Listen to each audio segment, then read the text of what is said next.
কোরআন যদি কেউ হক আদায় করে পড়ে সে আল্লাহর কোরআনে বিশ্বাসী, হক আদায় করে না পড়লে সে আল্লাহর কোরআনে বিশ্বাসী না। কোরআন যারা বিশ্বাস করে না তারা কাফের। এই কথা বলছে না কেন? চারটা শর্তের প্রথম হচ্ছে আপনাকে তেলাওয়াত করা লাগবে শুদ্ধ করে।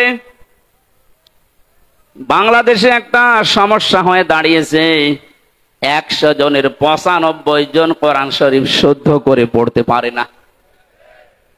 প্রথমটায় তো ধরা খেয়ে যাচ্ছি আমরা। এজন্য শিক্ষা ব্যবস্থা যেখানে যেটা আছে, সে মাদ্রাসার নাম হোক, স্কুলের নাম হোক, মডেল নাম হোক, কিন্ডারগার্টেন হোক, যাই হোক, এখানে 100 মার্কের কোরআনে কারিম আমরা বাধ্যতামূলক চাই। আমরা কোরআনে কারিম হক আদায় করে পড়তে হলে এটা শুদ্ধ করে পড়ার নিয়ম করতে হবে। শিক্ষা ব্যবস্থায় 15.5 বছরে এমন ভাবে ধ্বংস করে দিয়েছে, আমি একটা একটা করে পয়েন্ট আকারে বলতে গেলে আপনি এখনই উঠে দাঁড়িয়ে পড়বেন। এই জন্য আমরা যেখানে যে প্রতিষ্ঠান গড়ে তুলছি, আজকের এই যে নোরানি ক্যাডেট হাফেজিয়া মাদ্রাসা, এখানে আমি জানি শুদ্ধ করে পড়ানো হয়। আরাতিলিল কোরআন তারতিলা, আল্লাহ পাক বলেন কোরআন পড়তে হলে স্পষ্টভাবে সহি শুদ্ধভাবে তারতিলের সাথে থেমে থেমে পড়ো। এ নির্দেশ কার? তাহলে আমরা প্রথম বুঝলাম, 1 নম্বরে যদি কেউ কোরআন পড়তে চায় হক আদায় করে, তাকে শুদ্ধ করে পড়া লাগবে। দ্বিতীয় নম্বরে শুধু শুদ্ধ করে পড়লেই হবে না, এটা আপনাকে বুঝতে হবে। ফেরাউন তার রাজত্বে নিজেকে খোদা দাবি করার জন্য যে পয়েন্টগুলো সামনে এনেছিল, সেটার দ্বিতীয় পয়েন্ট ছিল এই, আসমানি কিতাব জনগণকে বুঝতে দেওয়া যাবে না।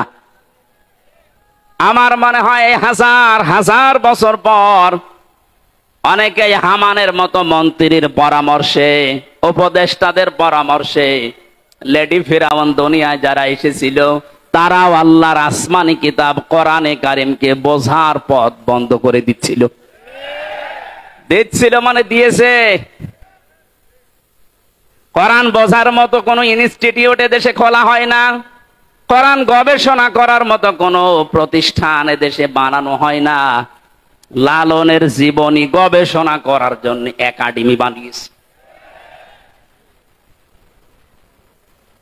লালন গবেষণাগার বানানো হয় এদেশে, লালন একাডেমি তৈরি করা হয়, অথচ কোরআনের একটা শব্দ নিয়ে আপনি চিন্তা ভাবনা করে নতুন কোন তথ্য বের করবেন সেরকম কোন প্রতিষ্ঠান এদেশে নেই। দুঃখজনক হলেও সত্য, আমরা 96% মুসলমান। কত ভাগ? 96%। 96% আমাদের দরকার নেই। গত পরশুদিনের আন্তর্জাতিক একটা রিপোর্ট পেয়েছি, এদেশে এখন 100 জনের 14 জন মানুষ যারা বিদায় নিয়েছে, জালেম স্বৈরাচারী, এদের পক্ষে এখনো পর্যন্ত সাফাই গাচ্ছে। 100 জনের জবান খোলেন না কেন? 100 জনের 28 জন এখনো পর্যন্ত যে কোনো কায়দায় থালা হাতে নেওয়ার চেষ্টায় আছে। সে যেভাবেই হোক, থালা দেন, থালা নিয়ে কি করবে? আগস্ট মাসের 5 তারিখের পর থেকে আজকের এই সেপ্টেম্বরের 21 পর্যন্ত আমরা একটা জরিপ দেখতে পাচ্ছি, যারা এখনই খাবো খাবো বলছে, তারা কিন্তু তাদের চরিত্রের বহিঃপ্রকাশ এই 1 মাস 15 দিনে ঘটিয়ে ফেলেছে। আনন্দের সংবাদে জরিপের শেষে লেখা আছে, এই দেশে 100 জনের 58 জন মানুষ এখন চাচ্ছে আল্লাহর আইন দেশে কায়েম হোক। ভাই কথা বোঝার চেষ্টা করেন ভাই, থাকবে পরে দিয়ে। যে মানুষগুলো চাচ্ছে দেশে 100 ভাগের 58 জন মানুষ আল্লাহর জমিনে আল্লাহর দিন কায়েম হয়ে যাক, তাহলে সে যার অধিকার ফিরে পাবে। তাদের মুখ দিয়েই শোনেন, তারা বলছে ভাই ওনাদেরকে একটু সময় দেন না কেন? কেবল মাত্র 15.5 বছরের একদিন 2 দিন না, 15.5 বছরে সব উলট পালট করে রেখে গেছে। যারা দায়িত্ব নিয়েছে তাদের প্রতিদিনের বক্তব্য এটা যে হাত দেব কোথায়, যেখানে হাত দেয় সেখানে দুর্নীতি। একটা দেশ কত বড় দুর্নীতিগ্রস্ত হলে কেন্দ্রীয় মসজিদের ইমাম পর্যন্ত পালিয়ে যায়। এ চোরাই আবার কালকে এসেছিল, পিটানি খেয়ে বিদায় নিয়েছে। মসজিদের ইমাম পালিয়ে গেছে, ও যদি আবার ফিরে আসলে এইরকম অবস্থা হয়, তুমি চট করে ঢুকে পড়বা, আর তোমার কিছুই হবে না। আসো, কথা বলেন না কেন? কিচ্ছু লাগবে না ভাই, যে খায় তাদেরকে দিয়ে দেন। এই কথা বলবেন না, যে যেখানে আছেন ওখানে বসেন। এক লোক বিবাহ করার পরে বাসর রাতে স্ত্রী রেখে একটু বাইরে গেছে। দাদি শাশুড়ি এসে বলছে, কি গো, আমার পতি চাই। বউ বলছে, দাদি শাশুড়ি আপনি দোয়া করেন, আপনাকে সংবাদ আমি দেব। কিছুক্ষণ পরে শাশুড়ি এসে বলছে, কি গো বৌমা, আমার নাতি চাই। মা আপনি দোয়া করেন। কিছুক্ষণ পরে ননদ আর দেবর এসে বলছে, ভাবি তুমি যাই করো আমাদের কিন্তু ভাতিজা চাই। ভাবি বলছে, তোমরা দোয়া করো, আমার সময় দাও। স্বামী এবার এসে বলছে, বউ তুমি কি করবা আমি জানি না, আমার বেবি চাই। বউ এবার মুখ তুলে বলছে, তোমরা কি সব পাগলের বংশ? বিয়ে করে এখন কেবল বাসর ঘরে, কিছুই হয়নি, এরপরে 10 মাস 10 দিন তো সময় দেবেন। আপনি আগেই বেবি চান, আগেই কেউ নাতি চাই, কেউ পতি চাই, কেউ ভাতিজা চাই। আমি কি ডাউনলোড করে নিয়ে আসবো? আমার সময় দেবেন না? 15.5 বছর কি করেছে আপনি জানেন? একটা চেয়ারও দুর্নীতির বাইরে নেই। যেটারে মনে করতাম না এটা আল্লাহওয়ালা মানুষ দরবেশ, ওইটা আরো বড় খারাপ। দাড়ি কেটে নম হয়ে গেছে। সর্বোচ্চ দুর্নীতি এই ডক্টর, 36,000 কোটি টাকা, আপনি কল্পনায় আনতে পারবেন না। রংপুর বিভাগের মানুষ তো এমনি গরিব, এদেরকে একটা নাম মানুষ দিয়েছে কেন জানি না, সে যে নামই হোক, কিন্তু আপনারা সহজ সরল, মানে সহজ সরল এত। আজকে গাড়ি নিয়ে আসার সময় হরেন দিচ্ছি, ও তাকিয়ে দেখ একটু সরে যাবে তো, মানে এত সহজ সরল হলে পারা যায়। গার উপরে যে গাড়ি উঠে পড়বে না, আগে দেখে নিচ্ছে হুজুরের গাড়ি বলে একটু সাইড দিন। আমার মনে হয় অন্যের গাড়ি হলে আগে দেখে দাঁড়িয়ে থাকতো যে নেন আমার গায়ে ধাক্কা মারে। একদিকে আপনারা গরিব আর একদিকে সহজ সরল। নবীজি জানিয়েছেন ধনীদের চাইতে গরিব মানুষ 500 বছর আগে জান্নাতে যাবে। এই হিসাবে বলা যায় যে চাচা জান্নাতেই আছে নাকি?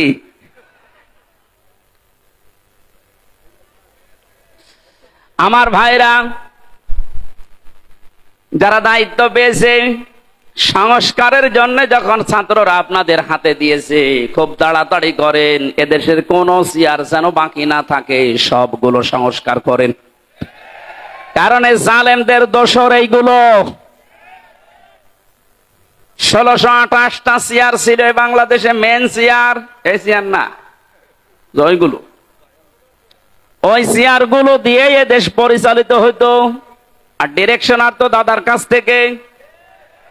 সুতরাং আমরা চাই এদেশের এই 1628টা চেয়ারের একটা চেয়ারেও যেন কোনো জালেম না থাকে, জালেমের দোসররা না থাকে, সবগুলো সংস্কার করে নতুন মানুষ এনে বসান। হ্যাঁ, কথা বলেন না কেন? এটা করার জন্য আপনাকে সময় কিছুদিন দেওয়া লাগবে না, 10 মাস 10 দিন, নাই তো কি ফিলাক্সিলট করে নিয়ে আসবে। এখনই খালি বারবার যে দেন থালা, থালা দেন, থালা নিয়ে করবেন কি?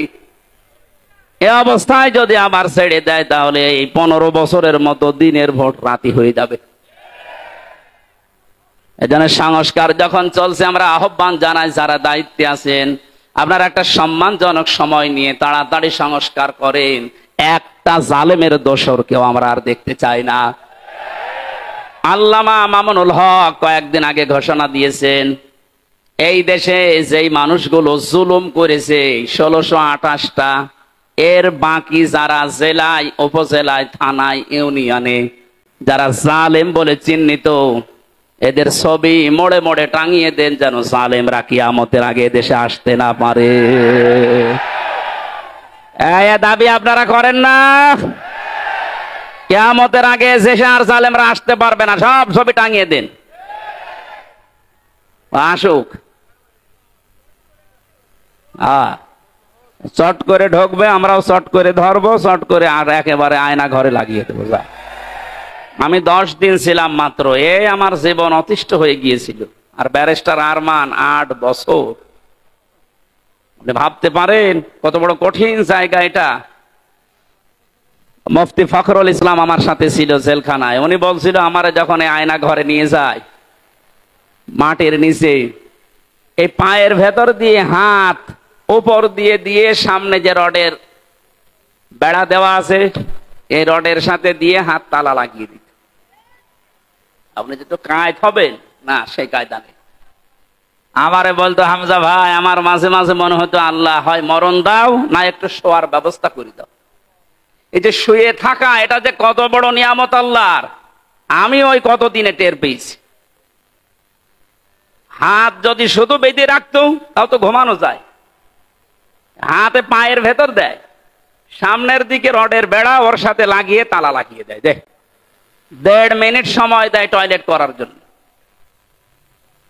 আর খাবার যা দেয় মনে হয় কেউ মাখিয়ে রেখেছে, ওইটা এনে দেয়। খালে খান, না খেলে মরে যান। মানে মরে গেলে তো আর অসুবিধা নেই, কেউ তো জানে না যে ও আছে কিনা, এমনি মানুষ মরে যায়। আমার নাই ভেতরে কোরআন শরীফ ছিল, প্রতিনিয়ত আমি কোরআন শরীফ পড়তাম আর বিভিন্ন দৃশ্য ভুলে থাকতাম। কিন্তু যারা হাফেজ না, কোরআন শরীফ নেই, তাদের কি অবস্থায় 8টা বছর কেটেছে বলেন তো। আমার 3 বছরই যেতে চাই না, আমার ডায়াবেটিস হয়ে গেছে, অথচ আমার শরীর চলে না। এই শরীরে ডায়াবেটিস হলে মেনে নেওয়া যায়? কি কষ্ট দিয়েছিল ওই মানুষগুলোকে। আমার মনে হচ্ছে এই দেশের 18 কোটি মানুষ যদি এই জালেমকে মাফ করে দেয়, ব্যারিস্টার আরমানের বউ জীবনও মাফ করবে। আপনারা করে দেন আপনাদের বউমা, তা আমাদের বউ, আমার বউ তো মাফ করবে না। কারণ 3 বছর আপনি তার থেকে কি অবস্থায় রাখলেন আমারে। জেলে দিলে কোনো সমস্যা না, জেলে দিলে 7 দিন পর পর দেখা করা যায়, কথা বলা যায় মোবাইলে। আর আমার একেবারে বিচ্ছিন্ন, সরকারি মোবাইল তো কল্পনাই করা যায় না। দায়িত্বে যেগুলো দিত সবগুলো হিন্দু, সুভাষ দাস, সুব্রত বালা, দেবদাস, দেবদুলাল, এই নাম শুনলেই মনে হচ্ছে যে এ কিছু না কিছু করবে। এসে 24 ঘন্টা পায়ের কাছে, হাতের কাছে বসে থাকবে। আমি তো কারোর সাথে কথা বলবো না। সবচাইতে বেশি ঝামেলায় লেগেছিল আমারে আর মাওলানা মামুনুল হক। আপনি কেন করলেন এটা? এমনিতে জেলে দিতেন, আটকে রাখতেন, রাখেন। কয়েকদিন আগে আমার মামলা সব খারিজ হয়ে গেছে। মানে আগস্টের 5 তারিখের পরে যেই মামলা তুলেছে সব খারিজ করে দিয়েছে বিচারপতি। বলছে, কি দেখে মামলার বিচার করবো, এর ভেতরে কোনো মাল নেই, যা।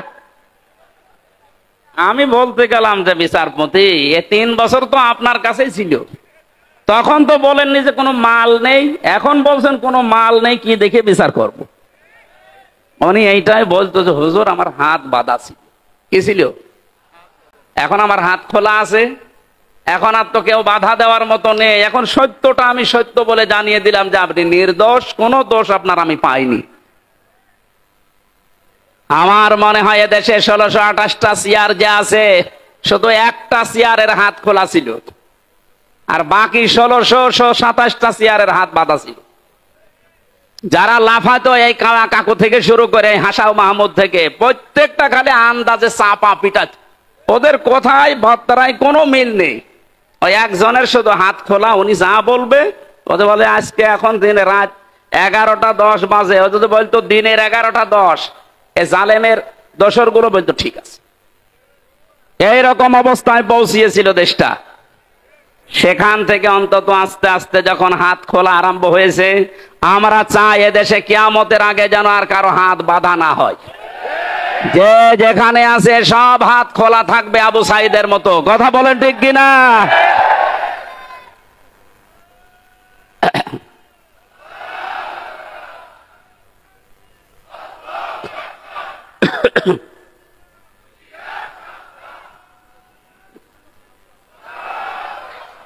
দরুদ পড়ছি, সালাম পাঠাচ্ছি আমাদের নবী মুহাম্মদুর রাসূলুল্লাহ সাল্লাল্লাহু আলাইহি ওয়াসাল্লামের প্রতি। তার প্রথম শব্দই ছিল কিয়ামতের দিন আল্লাহ মানুষকে বলবেন পড়।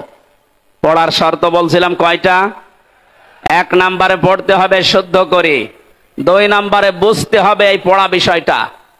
আমি ছোটবেলায় যখন 9-10-এ পড়তাম, ওই সময় একটা ছেলে পড়াতাম কুষ্টিয়াতে। একটা ছেলে আমার কাছে পড়ে, আমাদের ছোট নদী চলে বাঁকে বাঁকে। আমি বললাম এটা মুখস্থ করে আমারে শোনাবা কালকে। আমারে বলছে হুজুর এই যে আমাদের ময়াকার দয়কার র একটা শব্দ লিখতে 4টা অক্ষর কেন লাগে এইটা আপনি বলেন, তারপরে আমি ছোট নদী পড়বো। আমি জানি না একটা শব্দ লিখতে, বাক্য লিখতে যে 4টা অক্ষর লাগে আমি তো জানি না। চিন্তা করলাম আল্লাহ এর বয়স কয় বছর, এখনো দুধ ছাড়েনি, আর এ একটা শব্দ পড়বে সামনের শব্দে যাবে না যতক্ষণ আগেরটা না বুঝবে।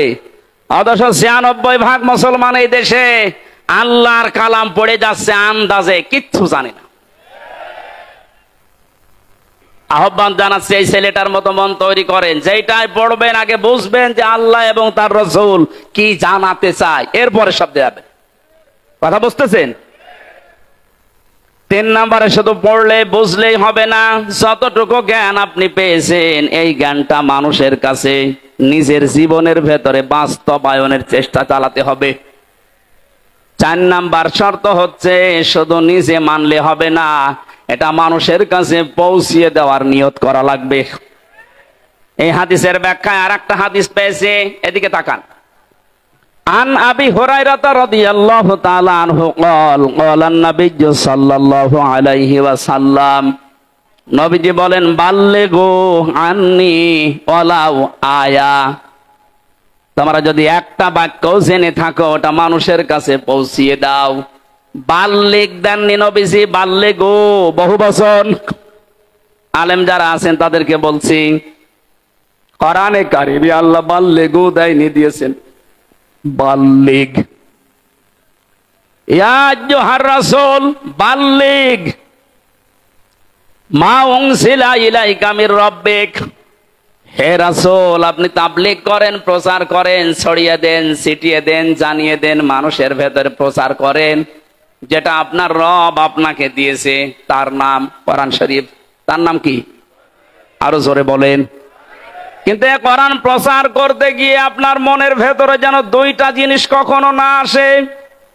কিতাবুন উনসিলা ইলাইকা ফালা ইয়াকুন ফি সাদরিকা হারাজুম মিনহু লিতুনযিরা বিহি ওয়া যিকরা লিল মুমিনিন। বলেন আল্লাহু আকবার। আল্লাহ পাক বলেন এই যে কিতাবে কোরআন আপনাকে দিলাম, এটা যখন মানুষের মাঝে প্রচার করবেন তখন আপনি যেন কোনো ভয় পাবেন না, কোনো দ্বিধা দ্বন্দ্ব সংশয় সন্দেহ এগুলো আপনার মনের ভেতরে কাজ না করে। হারাজনের ব্যাখ্যায় মুফাসসিরিন ইকরাম লিখেছেন 2টা বিষয়। 1 নম্বরে কোরআন প্রচার করতে গিয়ে কখনো এই ভয় পাবেন না যে মানুষ হয়তো না বুঝে অনেকেই মন খারাপ করতে পারে। এরকম মানুষ দেশে নেই? আছে। আল্লাহ যেটা জানাতে চাই আমিও ওইটা বলতে চাই। তো অনেক মানুষ আছে কোরআনের এই বক্তব্য না বোঝার কারণে আন্দাজে মন খারাপ করে থাকে, ও মনে করে আমারে বলতেছে। 2 নম্বরে কোরআনে কারিমে আল্লাহ যেগুলো দিয়েছেন ইবাদত হিসাবে, আবাহমান কাল থেকে অনেকে এমন এমন ইবাদত আবিষ্কার করে করে যাচ্ছে যেগুলো আসলে কোরআনে নেই, ইসলামে নেই। হে নবী আপনি যখন কোরআনের তাফসীর করবেন তখন ওইগুলো তো টিকবে না, ওই মানুষগুলো তখন আপনার প্রতি মন খারাপ করবে, খারাপ ধারণা করবে। আজকে বাংলাদেশে যেমন মাজারওয়ালারা করছে, মাজারের কোন অস্তিত্ব কোরআন হাদিসে আছে? হ্যাঁ আছে। আপনি মাজারকে সংরক্ষণ করে রাখেন, কোনো ইহানত যেন না হয়, অপমান না হয়, গরু ছাগল যেন নষ্ট না করে। তাই বলে সেখানে সেজদা দেওয়া লাগবে, গাঁজা খাওয়া লাগবে, নারী পুরুষ জেনা করা লাগবে, কোথায় পেয়েছেন? আমরা তো এই মাজারের বিরুদ্ধে, যেখানে গাঁজা খাওয়া হয়, যেখানে নারী পুরুষের অবাধ মেলামেশা হয়। কথা বলেন না কেন? এরকম মাজার দেশে নেই। আপনি আমার সাথে চলেন, আমি দেখাবো চট্টগ্রামে অধিকাংশ গুলোতে গাঁজার ফ্যাক্টরি আর নারী পুরুষের অবাধ জেনা। যেগুলো আবাসিক হোস্টেল গুলোতে হয়ে থাকে ওইগুলো মাজারে হচ্ছে প্রকাশ্যে। তাও হক্কানি আলেমরা কোনদিন এটা দেখার পরে, জানার পরে সহ্য করতে পারে? এতদিন পর্যন্ত জালেমরা ওদেরকে পাত্তা দিত, জালেমরা ব্যবসা করে খেত, এই কারণে কিছু বলতো না। জালেম যেহেতু নেই এখন, আলেমরা এই জন্য এত বেশি সতর্ক করছে যে মাজারের অস্তিত্ব যেন না থাকে, গুড়িয়ে দেন।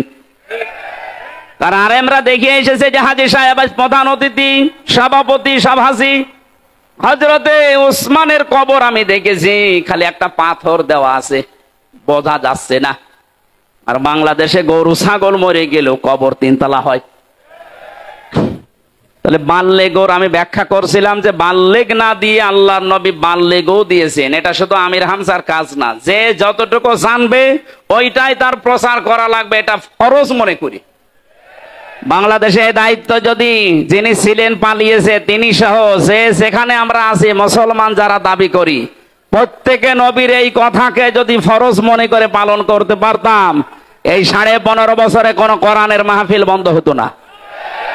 কারণ সবাই আমি প্রচার করি, যে যতটুকু জানি। বাধা দেবে কে? বাধা দেবে তারও তো প্রচার করা ফরজ। কথা বলে না কেন?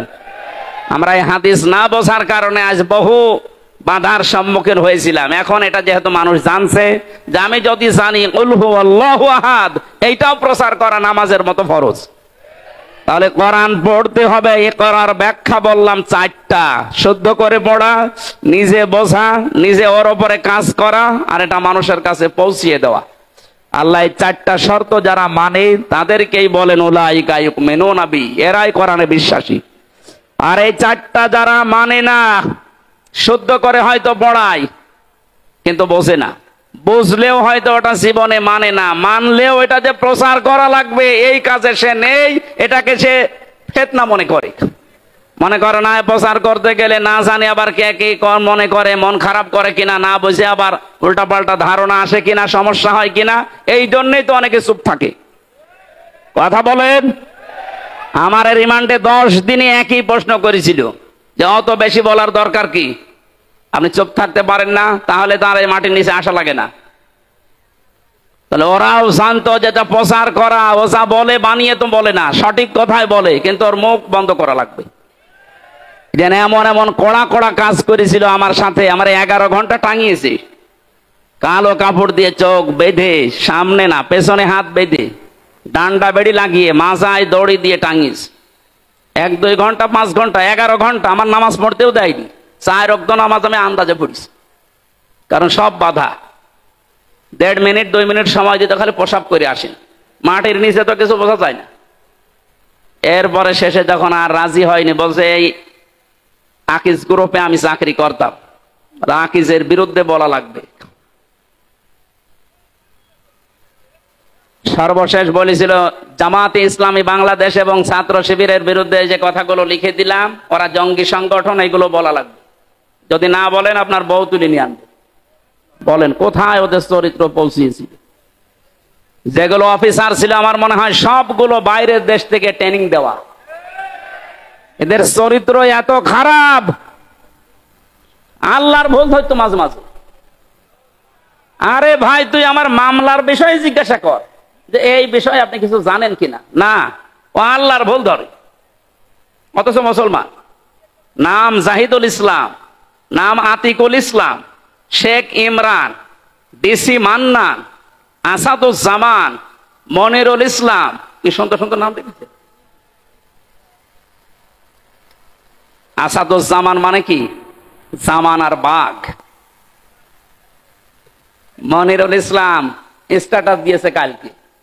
এই শয়তানরা যদি দেশের মানুষ ধরতে পারে, জঙ্গির নাটক সাজিয়ে বিনা কারণে হাজার হাজার মানুষের জীবন নষ্ট করছে। জঙ্গি কিসের জঙ্গি? হ্যাঁ, ওরা নিজেরাই জঙ্গি।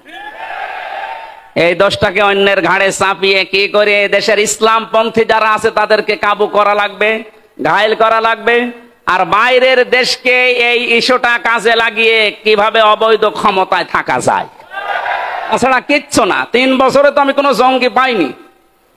কয়েকজন আছে জেলখানা একটু উগ্র, জঙ্গি না। জঙ্গি কোথায় পাচ্ছেন? দেশে কিছু উগ্র মানুষ আছে, এই মানুষগুলোকে জঙ্গি বলে বাইরের দেশকে দেখায় যে দেশে আছে।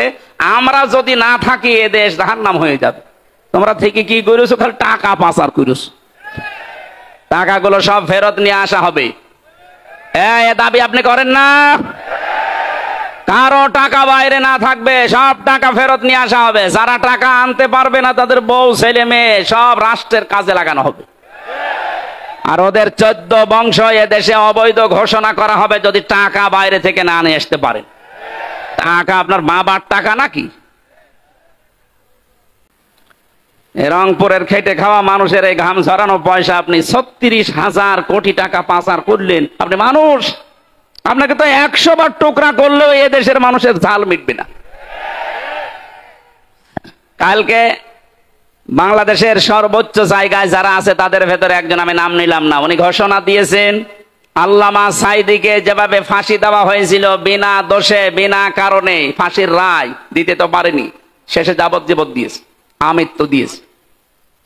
কিন্তু যারা দিয়েছে ওদের বিরুদ্ধে একটাও মিথ্যা কথা বলা লাগবে না, শুধু সত্য কথা দিয়েও যদি বিচার করা যায় তবে 1000 বার ওকে ফাঁসি দেওয়া যাবে। 1000 বার। কি করেছেন আপনি নিজে নিজে ভাবে। অনেকে বলছে যে কিছুই করেনি, পদ্মা সেতু বানালো। কিসের পদ্মা সেতু বানিয়েছে? যা মেরে খেয়েছে। এই যে মসজিদের নাম বলে 560টা মসজিদ, আপনি জানেন সঠিক ইতিহাস? সৌদি আরব টাকা দিয়েছে, সেই টাকা দিয়ে মসজিদ বানিয়ে নিজের বাবার স্বপ্ন বলে চালাচ্ছে। যত স্বপ্ন সব তোমার বাবা দেখেছে, আর আমরা কি ঘুমাই? আমাদের স্বপ্ন নেই? কোরআনের পাখির যে স্বপ্ন ছিল ওই স্বপ্ন এখন বাস্তবে রূপ আসতেছে ইনশাআল্লাহ। যখন 100 জনের 58 জন চাচ্ছে, আর কিছুদিন যেতে দেন, এই দেশের 100 জনের 100 জন মানুষই চাইবে আল্লাহর কোরআন দিয়ে দেশ চলুক। কারণ 53 বছর তো আমরা দেখলাম, একটু শোনেন, 53 বছরে বাবা চালিয়েছে, স্বামী চালিয়েছে, চাচা চালিয়েছে, ভাবি চালিয়েছে, বোনও চালিয়েছে, বাবু চালায়নি। আমরা দেখলাম কি হয়। এখন শুধু বাকি আছে আল্লাহর এই কোরআন দিয়ে দেশ চললে কেমন দেখা যায়, এটা আমরা দেখতে চাই। এই কথা বলেন না কেন? এটা দেখতে চাই না? এটা দেখবেন। এটা যদি কায়েম হয় তখন বুঝবেন যে কেমন সুন্দরভাবে দেশ চলছে। কেউ না খেয়ে থাকবেন ইনশাল্লাহ। আমরা যতটুকু আশা পাচ্ছি, দেখতে পাচ্ছি ভরসার জায়গা, এদেশের মানুষ যদি আর কয়েক % বেড়ে যায়, আর বাড়বে আমি ইচ্ছা করে আশা করছি। কারণ কয়েকদিন আগে 10 জন মুসলমান হয়ে গেল দিনাজপুরে, এর আগে 2 জন চুয়াডাঙ্গা, এর আগে 1 জন গাইবান্ধা, এর আগে 1 জন এই চট্টগ্রামের কি লালদিঘি। হতেই আছে অমুসলিমরা, আর মুসলমানরা তো একেবারে ছোট সালেম আর মাঝারি সালেম ফিরে আসতেছে। কারণ বড়গুলো তো সব তালিকা করা, ও আসবে না। আমার কুষ্টিয়ার যে 2 জন ছিল তালিকা, ও কোথায় যে পালিয়েছে, ওর বাড়ির ইট পর্যন্ত মানুষ খুলে নিয়ে চলে গেছে, পায়খানার প্যানও খুলে নিয়ে গেছে। যা, আমার মাঝে মাঝে মনে হয় আবু জেহেলের বাড়ি যদি পায়খানা হতে পারে, কারণ ও ওখানে বসে বসে সলা পরামর্শ করত নবীর বিরুদ্ধে, ইসলামের বিরুদ্ধে। কথা বলেন না কেন? এই জন্য আল্লাহ ওই জায়গাটাকে অভিশপ্ত করে দিয়েছে। ওই জায়গাটাও এখন ইন্টারন্যাশনাল পায়খানা। আমি হজে যখন উপর দিয়ে ঘুরছিলাম, আমার পেটে ব্যথা করছিল। হঠাৎ ওই জায়গায় গেলাম, যে দাঁড়িয়ে আছে এক পুলিশকে বলছি, হে ভাই, আমার তো পেটে ব্যথা করছে, এতক্ষণ তো ভালোই ছিলাম। আমারে বলছে, ইয়া হাজি হল হজ্জা তাই না বিলা ধোকা। হাজি দেশ কোথায়? যেহেতু মেন বাংলাদেশ, আমি বাংলাদেশ থেকে এসেছি। আমারও বলছে, আপনি জানেন না এটা কোন জায়গা? না তো। আবু জেহেলের বাড়ি। আপনি এখনো পায়খানা না করে দাঁড়িয়ে আছেন, তাড়াতাড়ি করে। ওই কাজ করে দেখে আমার পেটের ব্যথা ভালো হয়ে গেছে। তার মানে আল্লাহ আমাকে বোঝাতে চাইছে যে হামজা, এত লক্ষ টাকা খরচ করে আসলে আর ওই শয়তানের মুখে পায়খানা না করে চলে যাবা, তাড়াতাড়ি কর। কাবার পাশে ওর বাড়ি, এত দামি জায়গা, শুধু ইসলামের বিরুদ্ধে অবস্থান নিয়ে জালেমের থাকার জায়গা যদি আল্লাহ গজবের জায়গা বানিয়ে দেয়, এ বাংলাদেশেও যে সমস্ত জায়গায় বসে বসে আলেমদের বিরুদ্ধে ইসলামের বিরুদ্ধে ষড়যন্ত্র করত, ওই জায়গাগুলো জাতীয় পায়খানা বানানো হোক। আমার কে বললাম বুঝে বলছেন তো ঠিক নাকি আন্দাজে? আবু জেহেলের বাড়ির সাথে এ বাড়ির যাদের মিল আছে, সে যে নম্বরই হোক, এই নম্বরগুলো আমরা পায়খানা বানাতে চাই। সারা বিশ্বের মানুষ দেশ দেখতে আসবে আর জানবে যে এই জায়গায় গেলে পেটে ব্যথা হবে। কথা বলে না কেন?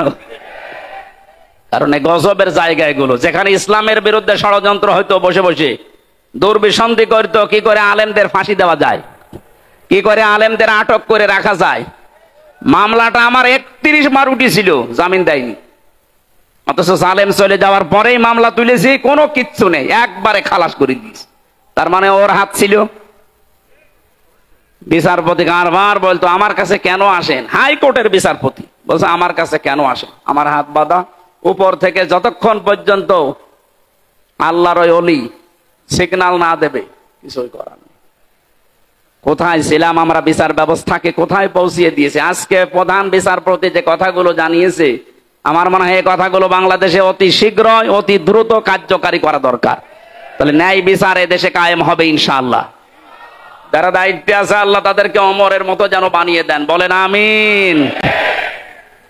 আমরা হাদিসের এখনো 5-6টা শব্দ ছিল সামনে, রাত্তিল কামা কুনতা তুরাত্তিলু ফিদ দুনিয়া, এই শব্দগুলোর ব্যাখ্যা আপনারা আশপাশে যারা আলেম আছে এনাদের কাছে জেনে নিয়ে আমরা তাফসীরুল কোরআন মাহফিলে প্রবেশ করছি। সূরা নসর, কোন সূরা বলেন বলেন? নসর না নাসর? নুন সোয়াদ র। নাসরুন শব্দের শাব্দিক অর্থ হচ্ছে সাহায্য, আর নুন সিন র নাসর মানে ঈগল পাখি। এই জন্য যারা এই সূরাটা পড়তে গিয়ে সোয়াদ না বলে সিন দিয়ে উচ্চারণ করেন, আপনার কিন্তু নামাজ হবে না। কারণ নামাজ ভাঙার কারণ 19টা, তার ভেতরে প্রথম কারণ কোরআন যদি কেউ অশুদ্ধ পড়ে। এবার তেলাওয়াত করবেন শুদ্ধভাবে, আমরা প্রবেশ করছি। ফাউযু বিল্লাহি মিনাশ শাইতানির রাজিম। বিসমিল্লাহির রহমানির রহিম। ইযা জাআ নাসরুল্লাহি ওয়াল ফাত। সূরা নসরে 3টা আয়াত আল্লাহ দিয়েছেন। পুরা কোরআন শরীফে 3 আয়াত বিশিষ্ট সূরা আছে, 3টা, আসর, নসর আর কাউসার। কয়টা সূরা? এর ভেতরে মাত্র 3টা আয়াত আছে। আমার তো যতটুকু কোরআনের উপরে পড়াশোনা করা আছে, এই নসরের ভেতরে আল্লাহ এত কথা দিয়েছেন, তাফসীর আকারে যদি আমি কিয়ামত পর্যন্ত হায়াত পাই তাও এত কথা শেষ করা সম্ভব না। এত কথা এই সূরার ভেতরে আছে। নসর শব্দের শাব্দিক অর্থ সাহায্য। আল্লাহ বলেন যখন আসবে আমার সাহায্য তখন আপনি বিজয় দেখতে পাবেন। তাহলে বিজয় আসার শর্ত সাহায্য। বিজয় আসার শর্ত কি? এই 15.5 বছর পরে যে বিজয় এসেছে এটা আল্লাহর সাহায্যে এসেছে। মাধ্যম বৈষম্য বিরোধী ছাত্র আন্দোলনে যারা জীবন দিল এরা মাধ্যম, আর যারা 2700 এখনো হাসপাতালের বেডে কাতরাচ্ছে, আমরা এদেশের দায়িত্বে এখন যারা আছেন তাদেরকে আহ্বান জানাচ্ছি, বাংলাদেশে এখনো যারা হাসপাতালে কাতরায়, বিশেষ করে স্বাধীনতায় এই যুদ্ধে যারা আহত হয়েছে, প্রত্যেককেই যেন পুনর্বাসন করা হয় তার সঠিকভাবে এবং স্থায়ীভাবে। কথা বলেন ঠিক কিনা? এরা জীবন্ত শহীদ, কারো চোখ নেই, কারো পা নেই। আমি কুষ্টিয়া হাসপাতালে এই 6 তারিখে গিয়েছিলাম দেখার জন্য। 5 তারিখে স্বাধীন হয়েছে, 6 তারিখে সকালে গিয়ে দেখি একজনের অন্ডকোষ উড়ে গেছে, একজনের চোখ উড়ে গেছে। আমার যতটুকু সামর্থ্য ছিল আমার বাবার, আমি নিজের পক্ষ থেকে বাড়ি বাড়িগুলো শহীদদের বাড়ি গিয়ে সাহায্য করে এসেছি। রাষ্ট্রকে আহ্বান জানাচ্ছে আপনারা এগিয়ে আসেন। এই দরবেশের টাকা এবং এই জালেমাদের টাকা পয়সা সবগুলো বাজেয়াপ্ত করে এদের পেছনে খরচ করে। আমার ভাইরা, এজন্য যে বিষয় আমরা পেয়েছি এটা আল্লাহর সাহায্যে, তাছাড়া সম্ভব ছিল না। 15.5 বছর এদেশে বহু মানুষ চেষ্টা চালিয়েছে, পারে নাই। আমার মনে হচ্ছে আবু সাইদ, মুগ্ধ, রায়হান, ইয়ামিন সহ এই ছেলে মেয়েদেরকে আমার আল্লাহ পাক এই দেশে আবাবিল পাখির মতো পাঠিয়েছেন। ইযা জাআ নাসরুল্লাহি ওয়াল ফাত, তার 1 নম্বরে ওয়ারাআইতান নাসা ইয়াদখুলুনা ফি দীনিল্লাহি আফওয়াজা। আপনি দেখতে পাবেন দলে দলে পালে পালে মানুষ ইসলামে প্রবেশ করছে। কোথায়? আপনি দেখতে পাবেন দলে দলে মানুষ পালে পালে ইসলামে আসবে, খ্রিস্টান ধর্মে আসবে, হিন্দু ধর্মে আসবে, ইহুদি ধর্মে আসবে, এরকম কোন কথা আল্লাহ পাক ঘোষণা দেননি। সুতরাং যারা এগুলো করছেন আপনাদের মতলব অন্যদিকে। আমি কথা বোঝাতে পারিনি, নিচে নামা যাচ্ছে না, সমস্যা আছে। সুতরাং এগুলো যারা করছেন আপনারা থামবেন। এ দেশের বিজয় মুসলমানেরা যখন এনে দিয়েছে, আল্লাহ যেটা জানাতে চায় দলে দলে পালে পালো মানুষ ইসলামে আসবে, এইটাই আমরা দেখতে চাই, অন্য কিছু না। সুতরাং ইহুদি, খ্রিস্টান, কাদিয়ানি, অন্যান্য যত নাম নিয়ে মানুষদেরকে ইসলাম থেকে বের করার চেষ্টা চালাচ্ছেন, এদেশের মুসলমানেরা এখনো বুঝে উঠতে পারেনি। যদি বুঝে উঠতে পারে, মাটি তলা পায়ের নিচে কিন্তু মাটি থাকতে দেবে না। কথা বলেন। আমরা আপনাদেরকে আহ্বান জানালাম, আপনারা থামবেন। যারা অন্য ধর্মের প্রচার করছেন, 96% মুসলমানের দেশে ইসলাম থাকবে, অন্য কিছু না। অন্য যারা থাকবে জিজিয়া দিয়ে থাকবে। কথা বলে না কেন? আপনারা যদি বসবাস করতে চান, হ্যাঁ ওয়েলকাম, স্বাগতম জানাচ্ছি, নিরাপত্তা দিয়ে রাখা হবে, কিন্তু নিজেদের ধর্ম ইসলামের উপরে চাপিয়ে দেবেন না। কারণ আল্লাহর সাহায্য যখন আসে তখন বিজয় আসে। এই আয়াত অনুযায়ী আমরা দেখতে পাচ্ছি বিজয় আসার প্রথম কাজ, মানুষ আসবে ইসলামে। কোথায়? আফওয়াজা শব্দের শাব্দিক অর্থ আলেম যারা আছে জিজ্ঞাসা করেন তো। দলে দলে পালে পালে মানুষ ইসলামে আসবে, এর প্রমাণিত এই যে দিনাজপুরের 10 জন মুসলমান হয়ে গেল। তা আপনি আবার কোত্থেকে কি ঈসাই ধর্ম নিয়ে আসতেছেন? এবার আসেন তো শব্দের দিকে তাকাই। আল্লাহ পাক বলেন, হে নবী আপনি দেখতে পাবেন মানুষগুলো দলে দলে পালে পালে প্রবেশ করছে ফি দীনিল্লাহ, আল্লাহর দিনে। কার দিন বলেন তো? দিন কার? আরো জোরে। আমাদের নাকি দিন? দিন আল্লাহর। আমরা হচ্ছে দিনের খাদেম, কামলা, লেবার, মনীষ, পাঠ, যাই বলেন, সার্ভেন্ট, ভিত্ত। আমরা কেউ এ দেশে দিনের মালিক না, আমরা সবাই দিনের খাদেম। দিনের খাদেমে কথা বলতে লজ্জা হয়, শরম লাগে, নিজেকে ছোট মনে হয়। আরে বিশ্ব নবী ছিলেন দিনের খাদেম। প্রচার করতে গিয়ে যখন কাফেরেরা পাথর দিয়ে আঘাত করত, ঢেকে ফেলতেন মারতে মারতে, হযরতে জিবরাইল এসে যখন পাথরগুলো সরিয়ে ফেলেন, নবীজি আহত অবস্থায়, ক্ষত বিক্ষত অবস্থায়, কথা বলতে পারেন না, এমন কঠিন অবস্থায়ও বলতেন, ইয়া আখি জিবরাইল, হে ভাই জিবরাইল, আমার কাজটা সকালবেলা থেকে কি? অন্য কোন কাজ আছে আমার? ফেরেশতা জিবরাইল বলতেন, ইয়া রাসূলুল্লাহ, আল্লাহ পাক আমাকে জানাতে চেয়েছেন, বলতে বলেছেন এই কথা যে সকালবেলা থেকে আপনার কাজ এই দিনের খেদমত করা, কারণ দিন প্রচারের জন্য দিনের খাদেম হিসাবে আল্লাহ আপনাকে পাঠিয়েছেন। দিনের মালিক নবীজিও না, দিনের খাদেম ছিলেন তিনি। আমরাও দিনের খাদেম। বাস্তবতা এবার সামনে নিয়ে আসছে। আমরা আজ 53 বছরে দিনের খেদমত করছে এদেশের অনেক মুসলমানেরা, চেষ্টা চালাচ্ছে। দিনের খেদমতের যে সমস্ত পর্যায়গুলো আছে, মানুষকে দিনের দিকে নিয়ে আসা, ডাকা, দিনকে আল্লাহর জমিনে কায়েম করা, যে যেভাবে পারছি আমরা চেষ্টা করছি। কিন্তু দেখতে পাচ্ছি আমাদের এই বাধা দেওয়ার জন্য অনেকে উঠে পড়ে লেগেছে। আজকের মাহফিলের সভাপতি বাবুল সাহেব, উনি যদি বলে আমাদের 10 জনকে যে আপনাদের আমরা কামলা নিলাম, আপনি এই 2 বিঘা জমি ধান লাগিয়ে দেন, আমরা 10 জন মিলে ধান লাগাচ্ছি, বিকাল 5টা পর্যন্ত আমাদের ডিউটি, উনি বিকাল 5টা এসে আমাদের বেতন দিয়ে দেবেন। বিকাল 5টা বাজতে আর মাত্র 10 মিনিট বাকি আছে, 10-12 জন মস্তান মোটর সাইকেল নিয়ে অস্ত্র নিয়ে এসে বলছে ধান লাগানো যাবে না, যা লাগিয়েছেন সব আমরা তুলে ফেলবো।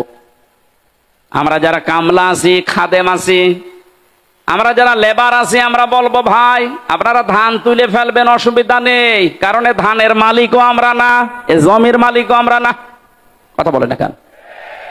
আমাদের একটা উদ্দেশ্য আছে এখানে কাজ করার। উদ্দেশ্যটা হচ্ছে এই জমিন যার, তিনি এখানে নেই, কিন্তু আমরা হচ্ছে পাহারাদার। এ ধান আমরা বহু কষ্ট করে লাগিয়েছি সারাদিন। আপনারা যদি ধান তুলে ফেলতে চান ফেলেন, কিন্তু আর 10 মিনিট পরে, কারণ আর 10 মিনিট পরে মালিক আসবে, আমাদের বেতন দিয়ে দেবে, বেতন নিয়ে আমাদের সংসার চলবে। আপনি যদি এখনই তুলে ফেলেন, এখনো তো 5টা বাজেনি, মালিক এখনো আসেনি, উনি এসে যদি দেখে ধান সব তোলা হয়ে গেছে, আমাদের বেতন দেবে না। কথা বলে না কেন? আরো জরিমানা নিতে পারে যে তোরা থাকতে ধান তুললো কেন। আমারও প্রশ্ন হচ্ছে, মালিক যখন আসবে তার আগে 5টা পর্যন্ত পাহারা দেওয়ার দায়িত্ব এই লেবারদের, এই খাদেমদের। এই কথা বলেন। আমরা যেহেতু জমিনের কামলা, এই জমিনের মালিক না, এই জমিনে আল্লাহর দিন কায়েম করতে হবে। বিকাল 5টা মানে জীবনের শেষ দিন, জীবনের শেষ দিন পর্যন্ত যে থাকা লাগবে মাঠে ময়দানে, এ ঘোষণা আমি বানালাম। সূরা হিজর 14 নম্বর পারার 99 নম্বর আয়াত। এটা আল্লাহ পাক বলেন, ওয়াবুদ রাব্বাকা হাত্তা ইয়াতিয়াকাল ইয়াকিন। হে নবী, আপনার রবের ইবাদত করবেন, রবের জমিনে আপনি ইবাদত করবেন, কামলা দেবেন। কতদিন পর্যন্ত? যতদিন আপনার মরণ না আসে। তার মানে জমিনে দিন কায়েম করার জন্য চেষ্টা চালাতে হবে। জীবনের শেষ দিন বিকাল 5টা মরণ পর্যন্ত। এর ভেতরে যদি কেউ বাধা দিতে আসেন, ওই ধান তুলে ফেললে যেমন মাস্তানদের সাথে হাতাহাতি হওয়া, কথা কাটাকাটি হওয়া, মারামারি হওয়া, খুন খারাপি হওয়া সম্ভাবনা নেই? বলেন বলেন বলেন। সুতরাং এই জমিনেও আমরা বিকাল 5টা পর্যন্ত কাজ করব। এর ভেতরে যদি কেউ বাধা দিতে আসেন, হাতাহাতি হবে, কথা কাটাকাটি হবে, মারামারি হবে, প্রয়োজন হলে মেরেও ফেলতে পারি, কারণ আমাদের বেতন দরকার। আমাদের বেতনের নাম জান্নাত। দেবে কয়টায়? 5টায়। বলেন বলেন। যেহেতু এখনো বিকাল 5টা বাজে নাই, মানে জীবনের শেষ দিন আসে নাই, আমার জীবনের মেন কাজ এখন এইটা, কি করে জমিন আল্লাহর দিন কায়েম হয়। এর ভেতরে বহু বাধা দিয়েছিলেন বিভিন্ন কায়দায়, যেগুলো বাধা দিয়েছে সেগুলোকে আল্লাহ নিজে অপমান করছে। এই যে কালামানিক বিসি উড়ে গেছে, বিসি উড়ে যায়নি, ওর অবস্থা এখন ভালো না। দয়া পরবশ হয়ে অনেক বিচারপতি এখন বলছে ওরে ছেড়ে দিলে ভালো হয়। কিসের ছেড়ে দেওয়া? ও মরে যাক, ওর কোনো ছাড় নেই। শুধু না, যত জালেম ধরা পড়েছে ওরা যেন কিয়ামতের আগে আর ছাড়া না পায়। তাহলে হয়ে গেল ক্যান্সার। এ বের হলে আবার ইসলামের বিরুদ্ধে ষড়যন্ত্র করবে, ধান তুলে ফেলবে। এক কথা বলে না কেন? আমি জেলে বসে আছি আর আমার নামে তালিকা করেছে 116 জনের ভেতরে আমার নাম আছে। আরে বেটা, আমি তো বসে আছি 3 বছর। কত বড় শয়তান দেখেছেন? আর ওরে নাকি এখন ছেড়ে দেবে। কিসের ছেড়ে দেওয়া? কোনো ছাড় নেই এদের। যেহেতু আমরা বিকাল 5টা পর্যন্ত কাজ করছি, অনেক মস্তান হস্তান আসবে এ ধান তুলে ফেলতে। এ ধান লাগিয়ে বিকালে যখন মালিক আসবে বেতন দেবে, এরপরে বাড়ি। এর আগে জমিন ছাড়া যাবে। কারা কারা টিকে থাকবেন বিকাল 5টা পর্যন্ত দেখি? লিল্লাহে তাকবীর। দিন ইসলাম, দিন ইসলাম, আল কোরআনের আলো দুনিয়া মুসলিম খাও লড়াই করো নারায়ে তাকবীর আমির হামজা ভাই এগিয়ে আলহামদুলিল্লাহ ভাই।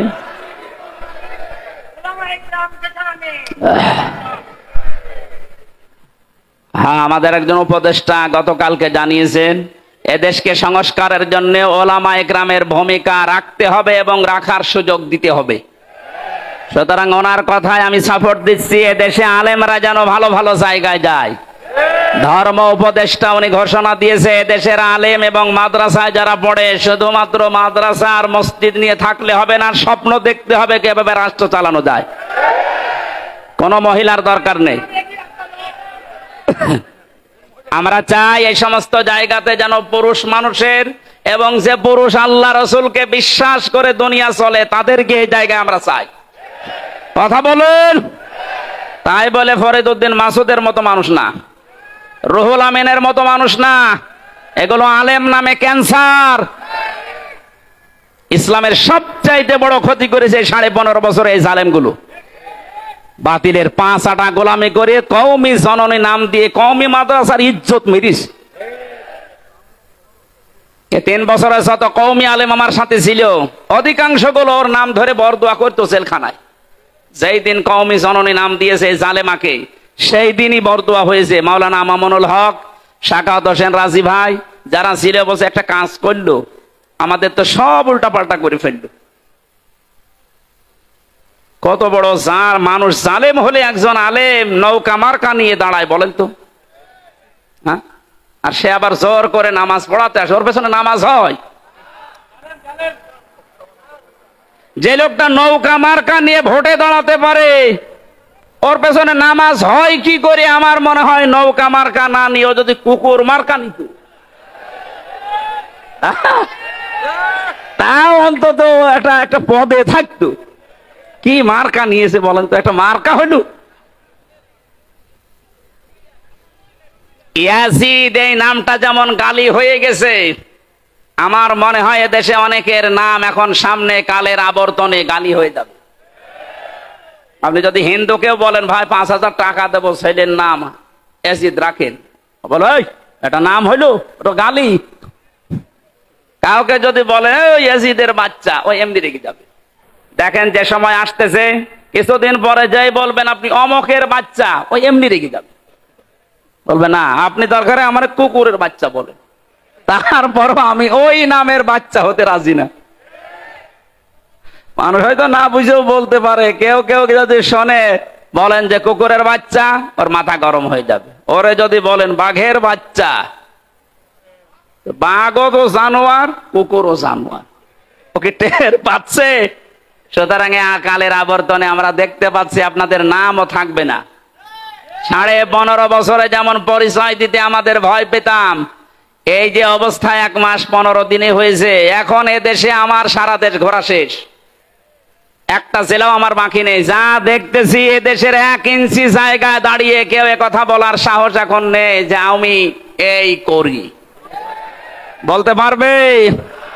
পিটিয়ে মেরে ফেলবে।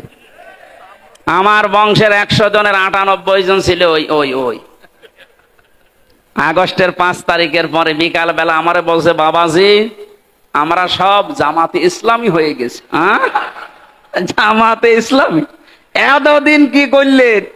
আমি 3টা বছর জেলে পড়ে আছি, কোনোদিন খোঁজও নেননি।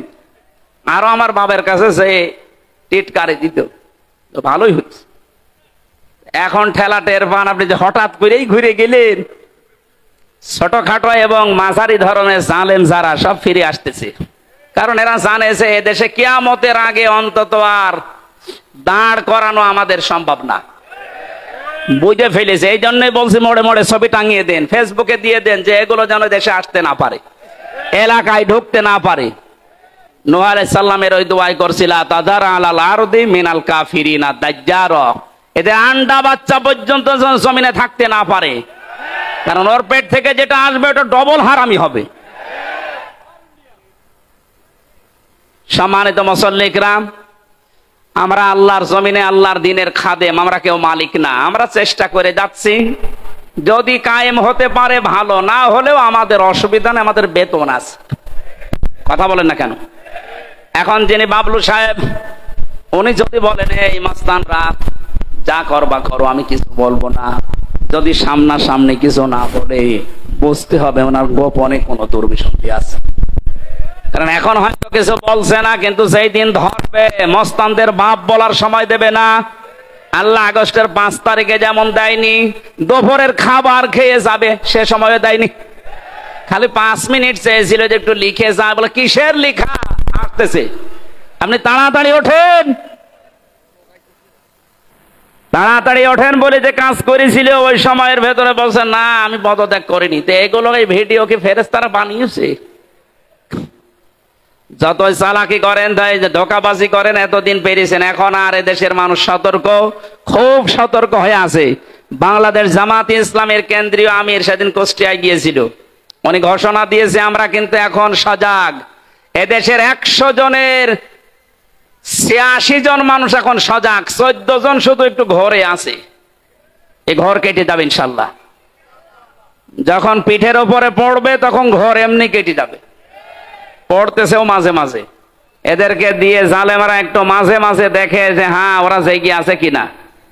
প্রথমে লাগিয়েছিল অন্য ধর্মের লোকদেরকে, হালে পানি নেয়নি। এরপরে লাগিয়েছে প্রধান বিচারপতিকে দিয়ে একটা কু তৈরি করে, পারেনি। এরপরে লাগিয়েছে আনসারদের। কিসের আনসার? 42,000 আনসার নিয়োগ হয়েছে, তার ভেতরে 32,000 গোপালগঞ্জের। তা আমরা যে এখনো 63 জেলার লোক আছি, আমরা কি ঘাস কাটছি? সবই যদি ওই জেলার হয় তো বাংলাদেশে 63 জেলা জেলা না? পার্সেন্টেজ হিসাবে ভাগ করে দিতে পারেন না? সবগুলো ওখান থেকে, এই জন্যই তো ওরা লেগেছে। 17 বছর কোথায় ছিলেন আপনার অধিকার নিয়ে? হঠাৎ এখন শুরু করেছেন। পুলিশ ছাড়া যদি দেশ চলতে পারে, ও আনসার ছাড়া চলবে 1 আর 2। কোনো দরকার নেই, সাদা বিলুপ্ত করে দিন। এজন্য আমাদের উদ্দেশ্য হচ্ছে দিন কায়েম করা এদেশে। যেহেতু দিন আল্লাহর, আর আমরা সব কামলা, আমরা সব কামলা, খাদেম, লেবার, মনীষ, জন, পাট, সার্ভেন্ট, ভিত্ত যাই বলেন, আমরা চেষ্টা চালাচ্ছি আমাদের বেতনের জন্য। বিকাল 5টায় যখন আল্লাহ আমাদেরকে বেতন দেবে, বলবে যা ওয়াসিকাল্লাযীনা তাকাও রাব্বাহুম ইলাল জান্নাতি যুমারা। 70,000 গেট তৈরি হবে আমাদেরকে রিসিপশন করার জন্য।